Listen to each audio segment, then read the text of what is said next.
Открытие прошло в торжественной обстановке. Участие в этом приняли глава города Аслан Умаров, заместитель начальника управления внутренней политики администрации главы и правительства Алихан Албаков, депутаты горсовета, общественные деятели и сотрудники ППС.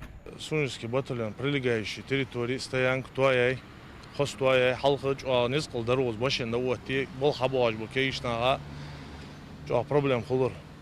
Ранее эта территория была в частной собственности у Руслана Белхароева. По просьбе администрации он передал этот участок в собственность муниципалитета. Ну, сегодня здесь красиво. Можно поставить машину спокойно, тротуар, освещение, озеленение. Это лицо нашего города. И все жители сегодня с благодарностью относятся к этим изменениям. Парковка рассчитана на 50 автомобилей. Также здесь появился тротуар. Его отсутствие вызывало множество неудобств для пешеходов. Общая площадь территории составляет около 1500 квадратных метров. На участке также произвели озеленение, сделали ливневки и освещение.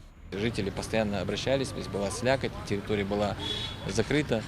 Тротуар со специальной защитой, то есть чтобы транспортные средства, проезжающие в случае, если съедет с дороги и произойдет ДТП, с защитой от дорожно-транспортных происшествий. Все работы были сделаны за счет средств из местного бюджета. Также стоит отметить, что вопрос по благоустройству неоднократно поднимался местными жителями. Адам Гуражев, Мухаммад Индиев, Магаз 24.